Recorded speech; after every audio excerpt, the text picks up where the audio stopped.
It's not enough that we find cures for Americans. There needs to be cures that the world is able to take part of, because you can't build a wall or a fence high enough to keep a pandemic out. I'm proud to go to work with leaders who are deeply committed to science and to centering equity in our response to this pandemic. I grew up on St. Thomas in the U.S. Virgin Islands, a place where people too often died too young from preventable conditions. My own father had his first stroke in his 40s and was left paralyzed. I learned there was a term for what we were: an underserved community, marginalized by place and by race. In my medical training, I saw countless patients whose conditions were shaped by factors having nothing to do with science and everything to do with broader social inequity.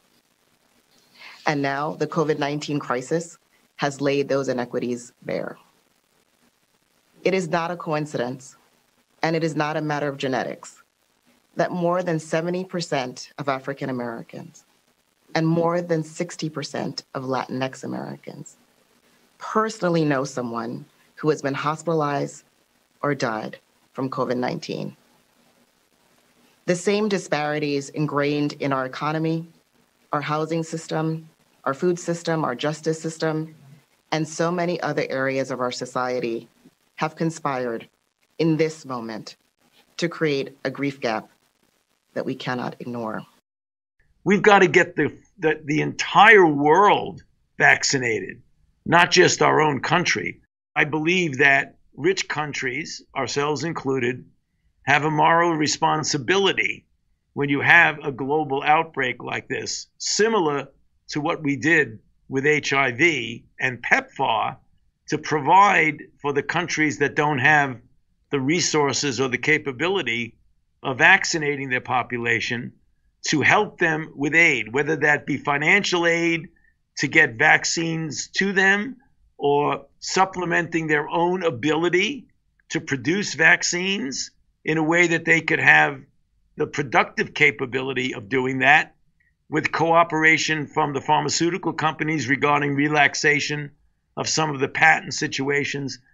The International Chamber of Commerce did a report about 2 weeks ago now showing that if global vaccines are only distributed in developed countries, which is currently what is happening largely, that the cost to the global economy will be $9 trillion, 4.5 trillion of which that cost will be experienced by wealthy countries. In such an integrated global economic environment, this is very much in our self-interest to work out.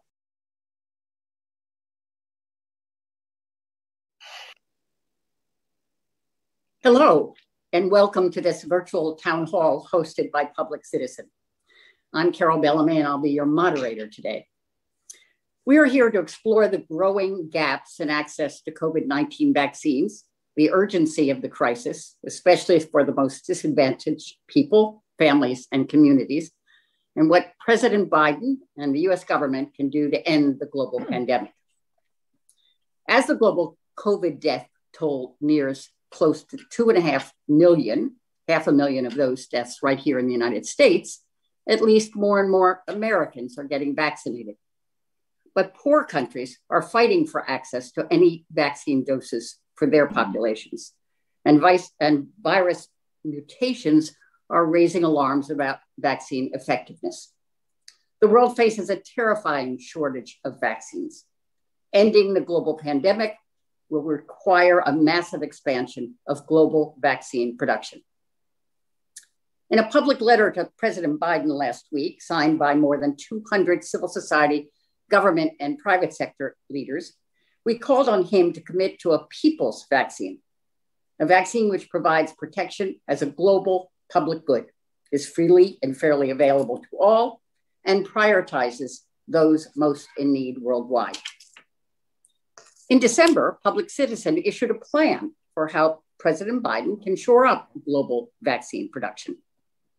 Public Citizen believes it would cost the United States just $25 billion to produce enough vaccines for developing countries. We're going to talk about that plan and related issues. Our goal here today is to highlight that it is possible to dramatically shorten the duration and horrific impacts of the pandemic if the US government acts now to teach the world to make safe and effective vaccines. We believe the Biden administration should do just that and thus lead the world out of the pandemic. What better way could there be to restore American leadership in this world? Now I'm going to introduce our speakers. We have 4 wonderful participants, and I know you're going to find their comments of much interest. We are joined from Cape Town, South Africa by Archbishop Thabo Makgoba. From New Haven, Professor Amy Kapczynski from Yale Law School. Amy is also co-director of the Global Health Justice Partnership. Dr. Joya Mukherjee, who is Chief Medical Officer with Partners in Health. And from Public Citizen, Peter Meybarduk, who is Director of Access to Medicines. That's enough for me. I'm going to kick it off with a question to all of you. Perhaps Archbishop, you'll jump in for the first response. So here's my question to all. We're in this unprecedented global public health crisis, at least unprecedented in the last 100 years. Large-scale loss of life, severe human suffering, economic crisis. What do you consider to be the defining characteristics of the global response thus far? Thank you so much, Carol. And let me, before responding to that, really warm up to the comments on the video that this is not only an economic issue, it's both a moral and, dare I say, and a medical problem. In South Africa, our President, Cyril Ramaphosa, acted promptly in responding to the virus with one of the world's toughest lockdown. So infections have been limited to about 2.5% of the population, which I understand is a lot lower than the infection rate in the US. So although given the resources we have in South Africa, our government has a good record in fighting the virus, but we are still far behind with administering the vaccines. So to illustrate the size of the challenge, I see that the CDC in Atlanta says 75 million doses have been administered in the US, covering 15% of the population. If we were matching that in South Africa, we would have administered more than 8 million doses. We have so far administered about 70,000. And that is one of Africa's best resourced countries for health facilities. If it does not change, the virus will continue to ravage our country and other countries for the foreseeable future. So the reaction has been hoarding, and we are appealing that the hoarding should cease. Very interesting. I'll come back to you. I'm interested in whether you've gotten a response to your letter to President Biden, but I'll ask you that a little bit later. Amy, your sense of the response so far? Well, I think just as the Archbishop mentioned, there have been, I think the deep inequities that we're seeing right now in terms of who has access to the vaccine that are so stark and at the center of our conversation today are really a sort of sign of the failed leadership and moral vision to tackle this pandemic at a global scale. And the pandemic has happened at a global scale, and that's how we have to tackle it, even if we're only concerned about the situation in our own country. So we haven't had that visionary leadership at a global scale that we really desperately now need. I think one of the things that you see is when you have that leadership, how much can be accomplished. It is truly astonishing that we have the vaccines that we have. It is the result of enormous effort and really astonishing progress that we were able to make scientifically because resources were committed and because there was collaboration across borders. Just as we're having issues in every country with the implementation, the issues are most extreme at the global level. And this is something we've seen over decades. It's not a surprise, but the stakes are so high right now in our interconnected world. And so I think this is why the conversation we're having is so important. We can't do this wrong again. Yeah. Yes, one mistake is more than enough. Dr. Joya, your sense? Yeah, just thank you for including me on this esteemed panel and agree with the Archbishop and with Professor Kapczynski. I think we need to also say that we cannot have it continue in this dichotomous way. And when I say it, I mean globalization. There's not one of us that is sitting wearing clothes that only come from our own country, using a computer that was made in our own country. We have moved as a global society into a global world where it concerns commodities and profit. And yet the access to medicines and basic fruits of science are not globalized as a basic human right. And I think that when we look at the fight that we were all engaged in for HIV treatment access, the excuses that we're hearing from the pharmaceutical companies are identical to what was said during AIDS. It's too difficult. It cost us a lot of money to make these vaccines. It's not possible for us to scale up rapidly enough. But what we know is that is not true. When we first started fighting together, many of us, which was well into the AIDS crisis, in the 8 years between the discovery of highly active AIDS treatment and the implementation in Africa, in those 8 years, 8,000 people died a day. Not a week, not a month, a day. And those 8,000 people were human beings whose lives mattered deeply to their communities. And this is the same thing that's happening again. So we need, and we're going to talk about this more, but we need to share that know-how and mass produce the vaccine. Because as the Archbishop said, hoarding is happening, but it's only a problem when there's scarcity. You can't hoard something that there's scarce supply. There's not scarce supply. So mass production of generically held vaccines, patents, et cetera, sharing the know-how is the way to get out of this. And we need billions of doses now. And the way things are trickling out, it'll be 3 or 4 years. And that is just unacceptable. So I think we need to globalize the notion of the right to health and the right to the fruits of science for all. And let us hope we can globalize that notion. Peter, I'm going to jump over to you, and maybe you'll also give us a sense of what you think's happened so far, but talk a little bit about the plan that has been produced by Public Citizen. Thanks so much, Carol. So we are now entering the era of global vaccine apartheid, where access is determined by where you live. And I say apartheid because the term that's out there, nationalism, is far too weak to identify the suffering and pain or inequity that is unfolding globally. The ambitious target set by the world's strongest response so far hopes to reach 3% of many countries' populations in the first half of the year and 1 in 5 people by the end of the year. We can do better. We can do better if we are more ambitious about our production response. As Amy said, there have been heartening elements about the world's response so far. It is amazing to me that so many of us took care of each other by social distancing so early in the pandemic and so long. And it is amazing that we have developed vaccines that are as effective as they are through long-time collaborations of both the public and private sector and investments in science. However, we have not even asked at the level of governments, we have not even asked vaccine makers to share their recipes with the world. We've not asked them to teach the world how to make safe and effective vaccines. And that's a tremendous moral failure by which our era will be judged. And so the question is, what can we do about it now? I don't think that this shortage is inevitable.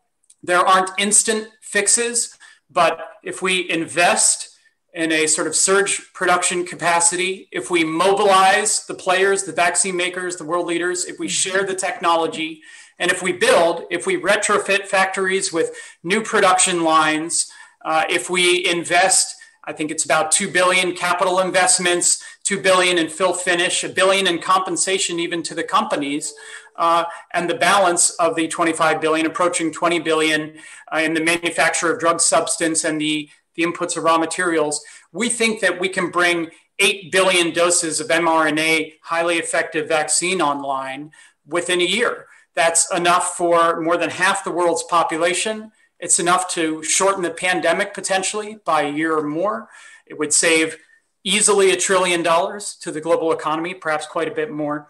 And we think that the US government is very well positioned to do this, not alone, but through its some of its singular capabilities and funding and manufacturing scale. So we're calling on President Biden and the new administration, thanking them for the work that they've done, turning the country around at this time, and asking that they take this next step for the world, which we would note can be done without delaying a single vaccination at home, and in fact would help restore US leadership, would bring back the global economy, and put all the world in a very different position going forward.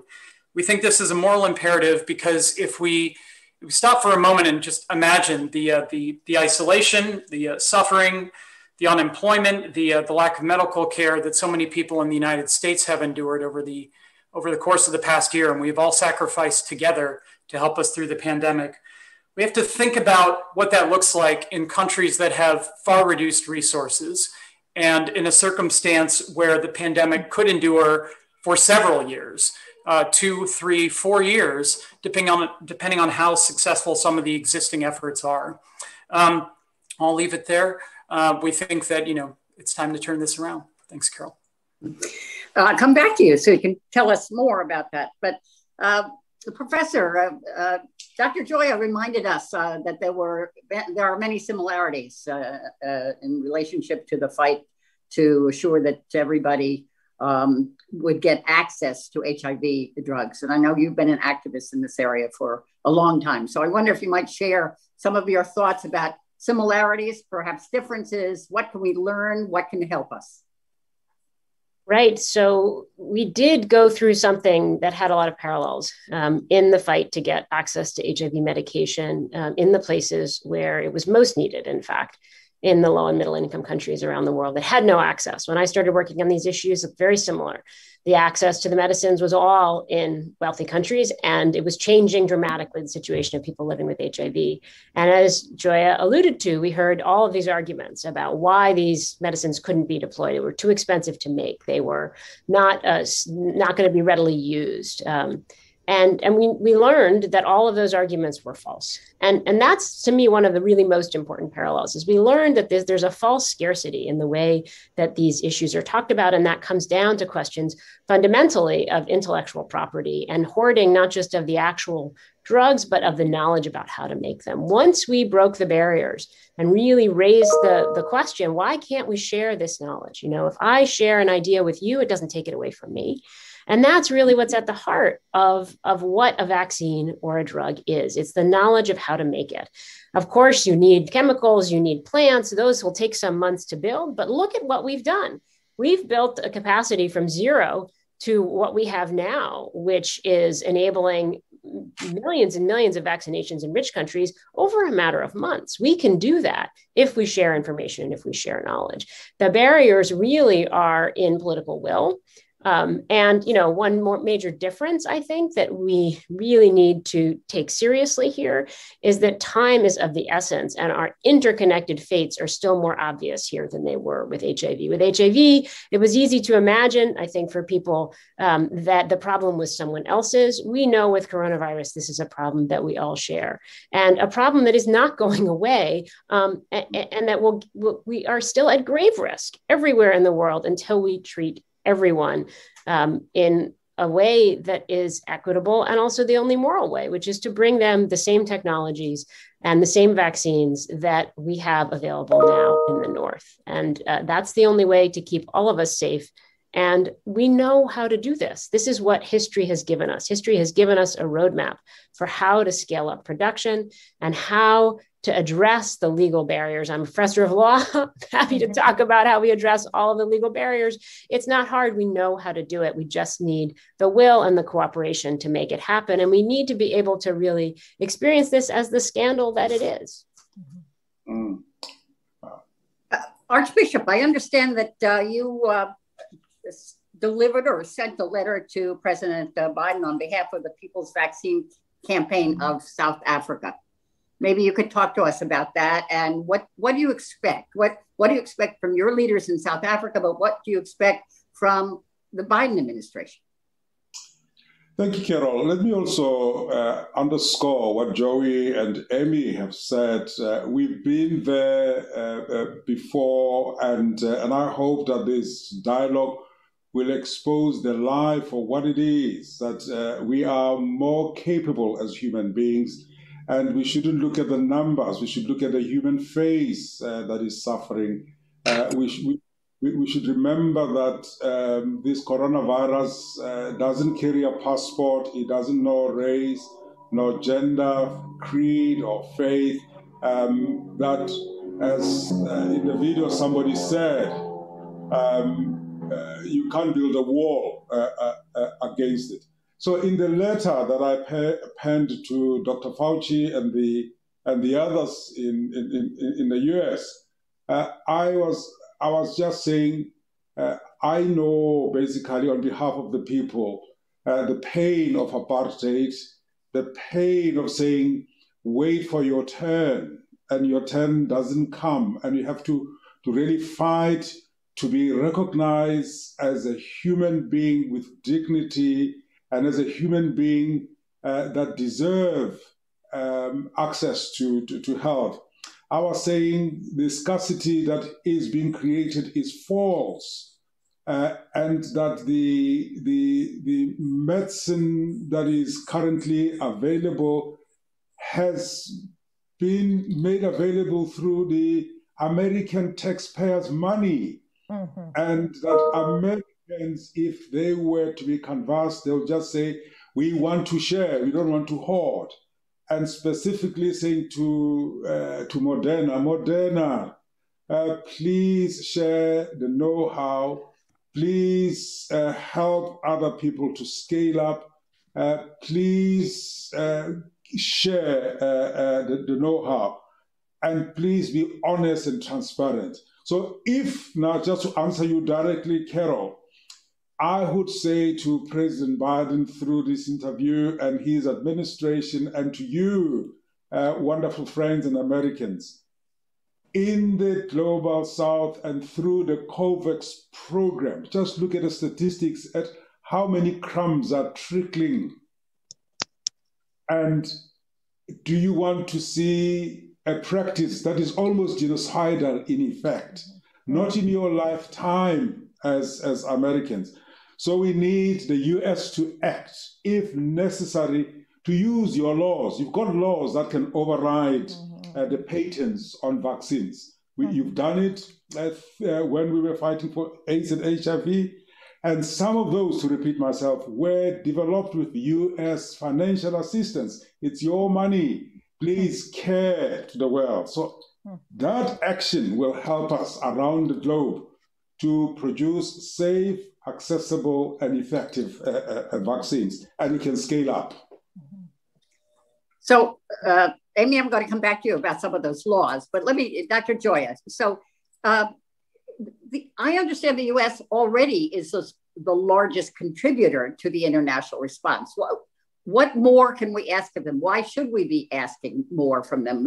I keep hearing from all of you, we know what needs to be done. Yeah. So what more should the U.S. do at this point? Yeah, so I'm glad that the president has committed more money to COVAX, and I think that is important.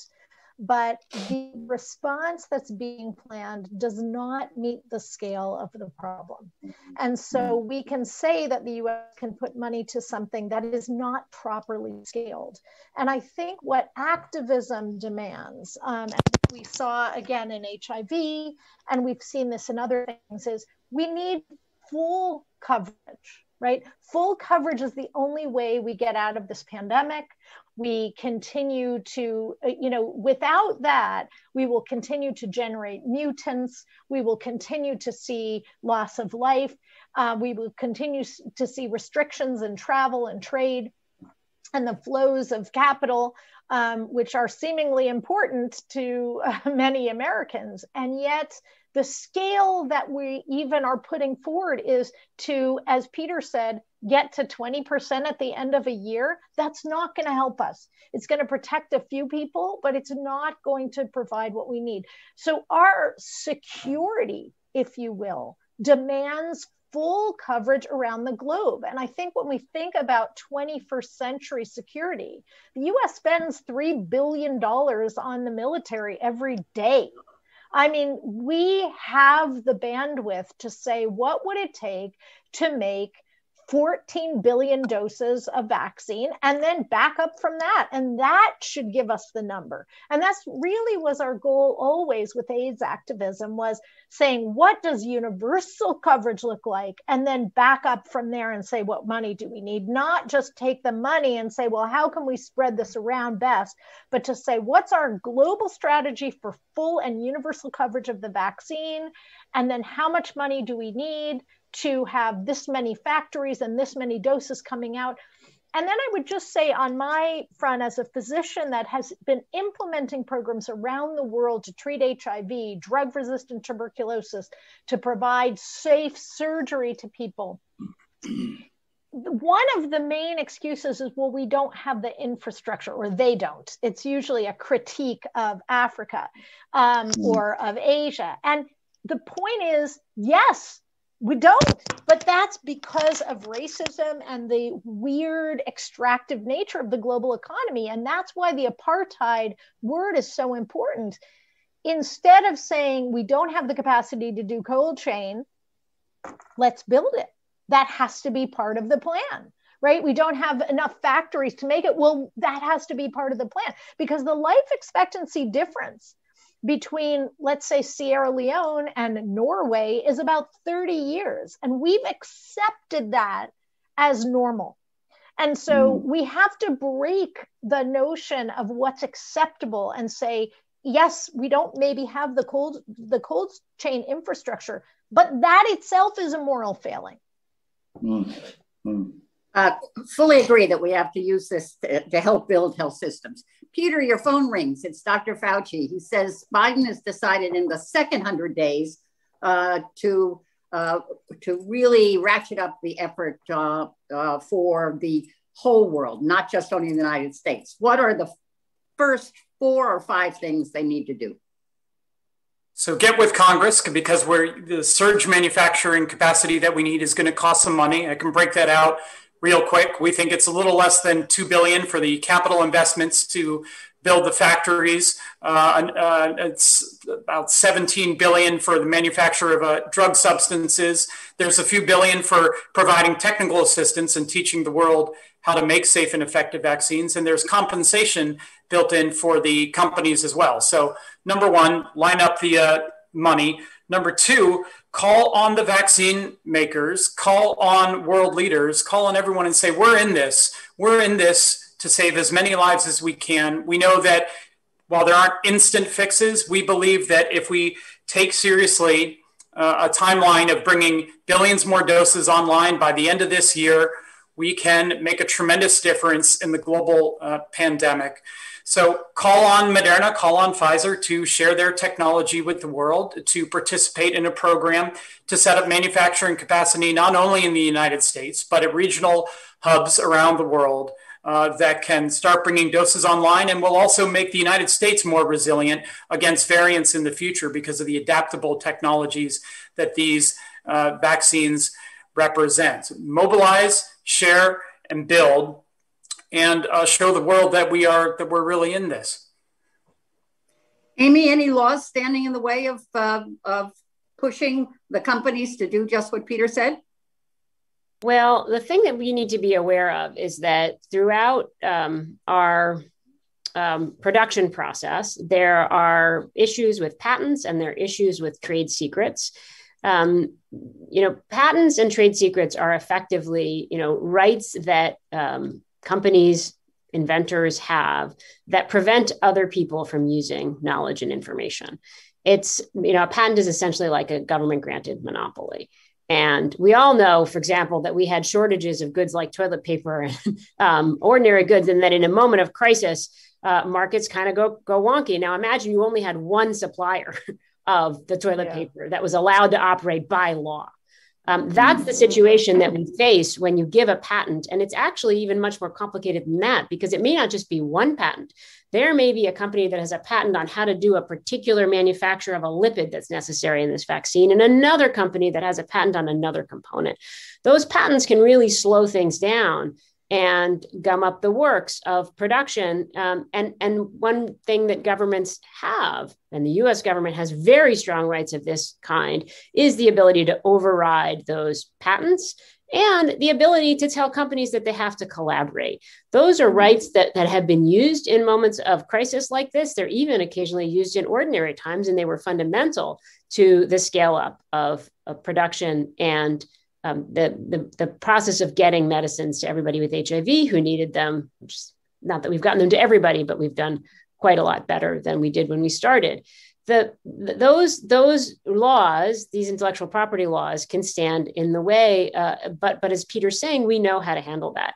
What we can do is, first of all, at the global scale, we need to be sure that the country's hands aren't being tied by international trade agreements that make those kinds of provisions that require sharing harder for governments to implement. So we want all countries to be able to act on the pandemic as the crisis that it is, and simply say, we're going to share, and knowledge can be shared. There can be some compensation, but we're not going to go through some long bureaucratic process of figuring out every single patent that might be involved here. We're going to work quickly, and we're going to work efficiently.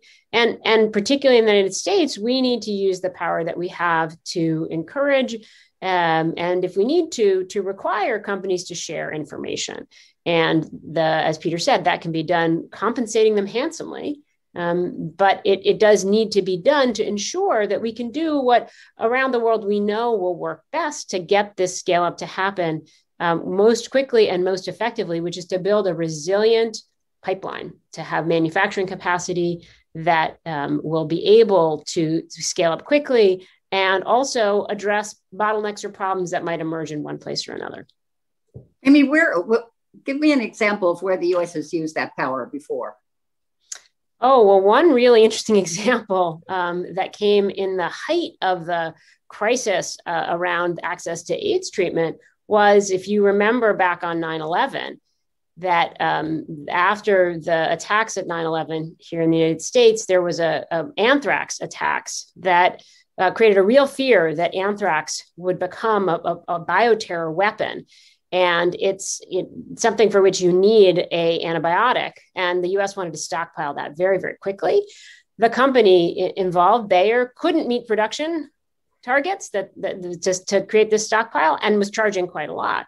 And our government turned around and said, well, if you can't make it and you're not going to price it affordably, then we'll buy it from somebody else who can.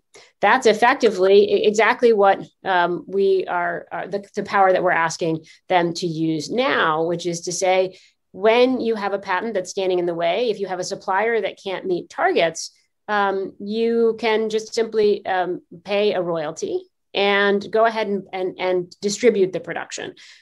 So that form of law has been used before when we have taken seriously the need to very rapidly scale up production and make production affordable. And can I just, please go ahead, Joy. No, can I just jump in and add, thank you, Amy. I always love that example of anthrax because, anthrax affected, tragically killed 6 people in the United States. And we were willing to break patent laws to protect our people. And COVID is so much worse. HIV is so much worse. And so I think one of the things that we have to recognize is that, and I know it's one of the things that we want to think about today, is the World Trade Organization, the set of treaties that countries sign on to quote unquote protect intellectual property, are not at all used even-handedly.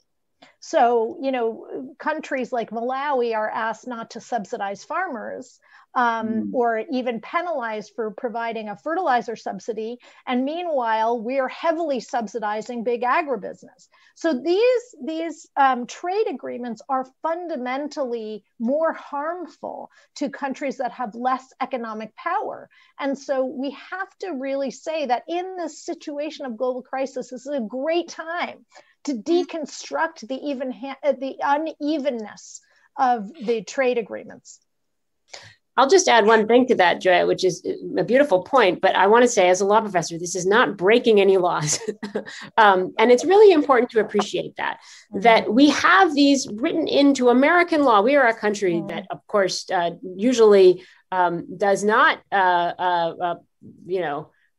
try to override companies' rights. But we, in our laws, have had these laws. Actually, we've never not had this law that we used in the anthrax context. And it's because we know that when you give a monopoly right, there can be all kinds of problems. We just have to expect that markets don't work well under many circumstances when you have monopoly rights. And so governments need these powers, and they're perfectly within their rights to use them. And in fact, that's exactly why we have them. But if I could get in on that. Yeah. I mean, if we, oh, sorry, please, Archbishop. No, yeah. Okay, I was just also wanting to say the World Trade Organization needs to be targeted as well. And if we could also just zoom in onto the Biden administration, just looking at the billions they have spent, for example, in research, and the billions of dollars they've spent on Moderna. And Amy, I was trying to remember the particular section of your law that can be used to actually say Moderna share the know-how, Moderna enable others to have access to the know-how. Let's explore multiple licenses, for example, in order to help other people to scale up. But I've just forgotten the actual section that the US has used in the past. Sorry, Peter, just go ahead. I just wanted to ride onto that particular point. Yeah, no, of course. 2 historical precedents that might be worth considering. So one is just, if we think about how we're treating medical technologies and compare it to other times of crisis, think about World War II, think about the moonshot. We did in those cases invest heavily, invest taxpayer money to accelerate new technologies, but we didn't sort of just hand that to the companies and wait for them to sort of deliver the goods. They're centralized efforts where we ask, what is the best technology that we need? How do we pull the best technology in order to best equip our country to meet this ambitious goal? And I think that's a piece that's been missing here. Why does the Pfizer vaccine need to be stored at 80 below when the Moderna vaccine, which is very similar, has different requirements? CureVac will have better requirements Still, it's because they're not sharing the technology. So we're not using the best technology that's available to roll out vaccines for the world. We should share technology to use the best technology for vaccines in order to end this crisis more quickly. Secondly, during the Bush administration, the US government initiated a program to scale up the world's flu vaccine manufacturing capabilities and worked with a number of countries to help them develop their response, provide technical assistance, work with the World Health Organization, and just increase dose output. And those countries' flu vaccine dose outputs increased from 1 million to 500 million over a period of years. So we've done this before. We know how to do this. There are new technological challenges, but we think they're surmountable. And the cost of inaction is extraordinarily high. If you think of the study that Sam Power introduced in the video at the beginning from the International Chamber of Commerce, depending on whether you take a more optimistic or pessimistic view of current vaccination projections, 4 to 9 trillion in costs to the global economy. And if 25 billion can bring that number down by some trillion, that's clearly a worthwhile early investment. Peter, let me stay with you for just a moment. So who's thinking about this in the US government right now? And the focus has been so much on getting the vaccines out and getting people vaccinated. Is somebody thinking ahead? Is there thinking on this global scale? There's an executive order issued on day one from the Biden administration that spells out a cooperative process of agencies to spell out what the U.S. contribution to the global pandemic response will be. I don't think we yet have a public plan to that effect. The United States announced its contribution to COVAX, the global partnership that is working to bring available doses to the global South today. But we're going to be needing more. Now, there's a manufacturing operation that has funding, BARDA, the Biomedical Advanced Research Development Authority, that is connected to Operation Warp Speed. And then there are global health diplomacy initiatives run out of a state and the National Security Council, USAID, and elsewhere. And I think what we'd like to see is a coming together of these entities and these ambitions so that the manufacturing plan is not only for the United States, but for the world.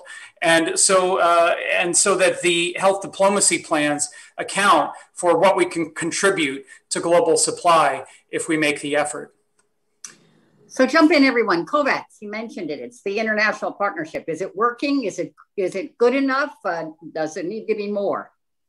I think, Carol, I mean, I also need to go back to the U.S. administration as the major investor in the Moderna processes, and to also maybe appeal that one of the other issues would be to make a strong appeal and ask the investors that stand to benefit at the pain and the death of others who are raking millions of dollars because they have invested in Moderna, as an example, to say, please set your hearts and look at the ailing and pained world and just make the vaccine available for the public good or at a cost that is accessible.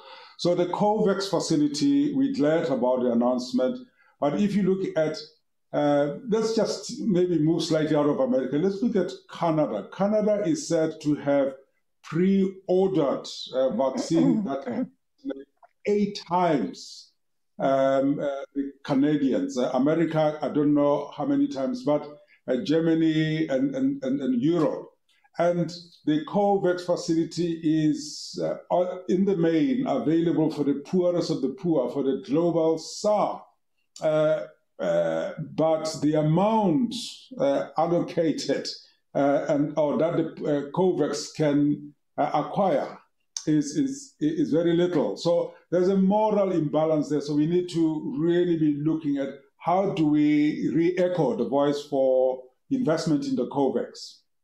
Yeah, and to add on to what the Archbishop is saying, that COVAX is too small. And the scarcity hurts everyone. The government of Canada has ordered 8 times more than they need, but they haven't gotten it. And so they're very far behind in vaccination. So now they're actually talking about taking back vaccine from COVAX, even as a wealthy country. And that's because we're just not making enough vaccine. And so I think this whole hoarding and who gets what. The second thing I would say is this, when COVAX was initiated, the thought would be that it would use the AstraZeneca vaccine because it was developed at Oxford and there was a willingness to share at least some, and I'm sure Amy knows much more about it than I do, of that technology, and the price was already going to be lower. So in one way, that seems like a great thing, but we know that in South Africa, for example, that AstraZeneca vaccine does not work well against the variant that is circulating. And so the government I think of smart decisions said, we're not going to use that. So we already had set up a kind of tiered system. You get the best technology, the mRNA technology, you get another technology in Africa, and we know that maybe it's not the most effective technology for that particular strain. So I think creating like this first, second, third world as we do, this is a created social construct that allows us to kind of write off the lives of billions of people. It's just not working. And so COVAX is not big enough and it's not ambitious enough in terms of what we need to do globally. Well, it's the global approach at this point. We've been talking about the U.S. leadership. Where's the leadership in the rest of the world? And is anyone prepared to stand up and say that COVAX is not sufficient? I mean, I'll say that we want COVAX to succeed, right? I mean, we want COVAX to have absolutely everything that it needs to provide vaccines to more people. I think our sense is that there are a lot of people that are working really hard to do everything that they can with the resources that they have. But COVAX is not in a position to invest billions more in manufacturing, and it's not in a position to this. I think the sense of international leaders is that they're a little hesitant to tell companies what to do, to enlist, to ask them to share a little more for humanity. But who can do that is the President of the United States, for example. Who can do that are the leaders of other wealthy countries around the world, can say, here's what we expect in a time of crisis. Here's what we expect in a time of crisis. And, it may be meaningful in that context to remember that a vaccine like NIH Moderna is NIH Moderna, properly called. It's the people's vaccine. It was funded by taxpayer dollars through the development process. It's reliant on federal science and even inventions by federal scientists that help bring it to market. And some significant degree of that is true of all the leading vaccines, whether through US government financing or financing in Germany and China and elsewhere. They've all been public-private partnerships. And this is the time where we have to ask for that additional contribution. But if we succeed, this is not in competition with COVAX. Rather, COVAX will be able to deliver on its goals and more. And so I think that we need to provide that sort of support. One other point I'll make is that while we're talking about a sort of surge capacity to hopefully shorten the pandemic by providing billions more doses in timely fashion, while people, again, not instantly, but we think it can be done in a year's time. And if the pandemic is slated to run for several years in the global south, as we expect, with risks of variants coming back to the United States and the pandemic becoming endemic, then it makes all the sense in the world to act now, because it will take some months in order to get the doses online, what will still be actually shockingly and terribly, really early in the pandemic for a number of people globally. But it also comes with medium-term benefits, because I think as we watch this unfold, we all sort of appreciate that this is not the last pandemic.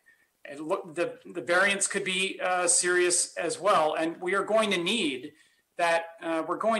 these global capabilities. So it's an investment in the current pandemic. It's also an investment in the future, so the world is more ready next time. There are organizations out there now who are setting targets to have a vaccine ready in the next pandemic in 100 days.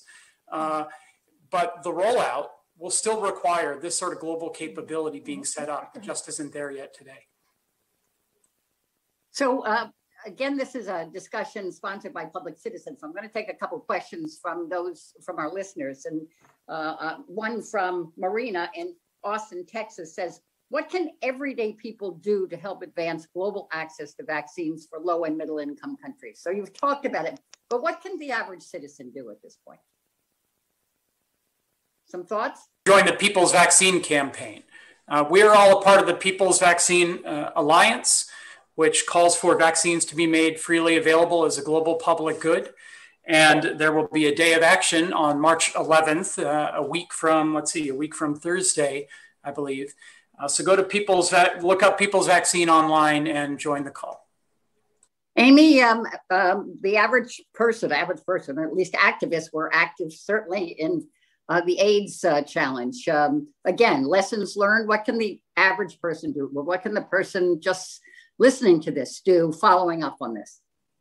Well, we need to join together and raise our voices. And I think that's what the People's Campaign is really trying to do. As Peter mentioned, these days of action, they're really important. They can help drive newspapers to write about the problem, and they can cause our policymakers to pay attention. So sign up. And, it's not a one-off. There's no answer, something you can do just today, I think, other than get involved. You can get involved today, and then there are going to be a series of things that we'll be doing to try to reach out to our policymakers and make a little noise and try to impress upon them the importance of all these issues and arguments over the next couple of weeks and couple of months to make sure that they take action. So in the last 10 minutes, I want to give you all an opportunity to just, Biden calls you in, you've got 3 minutes. That's probably the longest you'll ever get with the president. What do you tell him? Joya, what do you tell Biden? I want to hear the Archbishop first because he has already written to the president. Okay. I'm going to defer. We'll go with you. Okay, thank you, Joya. I was intrigued by the question that was asked about ordinary people. I also want to say, like Peter and Amy said, they shouldn't underestimate the power of one. They must pray about it, write poems, read, and really inform themselves. I want to say to President Biden, we know the perception of this wonderful country that you presiding over the last administration, and you have an opportunity to really use your tenure for the common good, for the public good. Crises are not opportunity to borrow, but here is a crisis, and it demands your leadership, and leadership that is transparent, that is moral, that is caring, and Americans are not a particular section of humanity, but Americans are human beings. So we all belong to the common race, the human being. So please use the laws that you have to ensure that there is action that help the companies there to have a conscience, to have a heart. We know they need to make profit, but we live in a crisis time. Please help the developing countries to create, maybe through your sharing of the know-how, effective vaccines that are accessible, and let's not put borders, and let's not hoard. That would convince me, but let's hear from the others. Who'd like to? I can go next. Yeah, I think I agree with the Archbishop, and I think appealing to the president's humanity, which he does seem to have in many ways, But I also think we should talk about these intersecting crises we face in the United States and the world, which are climate change, this pandemic, and racism. And doing mass production of the vaccine would be a way to harness global efforts toward a basic public good that is deeply anti-racist, because we're talking about Black and brown people not getting the access around the world and in our own country, right? The scarcity narrative is always going to affect Black and brown Americans much more significantly, as we heard. And, you know, President Biden's often talking about job creation and restoring, you know, sort of American leadership. And so I think looking at this as a racial justice issue, an issue of international collaboration, the same kind of collaboration we need on climate, and then the economic, woes that are driven by this pandemic. So I just feel like he would get a threefer out of this. Amy, can we take it to a fourfer? It made me think about a conversation I had with a family member recently who's older and was able to get the vaccine. We were talking about when we might see each other again. And the question that came up was the variants. So what's he going to do for Americans? What's he going to do for the people who are concerned about the global circulation of virus, because it's a concern here at home? Everything that Joya and Thabo have said is incredibly important. I think the most important reason to do this is that we've all sat and held the hand of somebody who was suffering, and we can avoid that. He has the power to do that. But there's also a very sort of hard-headed reality, which is that we ourselves here in this country will not be able to protect one another. And he will have let down his own people if he doesn't take the kind of global action that we are talking about. The other side of it is this is an unprecedented opportunity for President Biden, as a person who has a heart, to take action that will benefit the world. And decisive leadership is going to be required. Companies, even though this can be done with some benefits to them, are not used to thinking in this way. And there's a lot of resistance to change. But if there's one thing the pandemic has taught us, is that we have to be able to change in response to the world around us, to meet emergencies as they arise.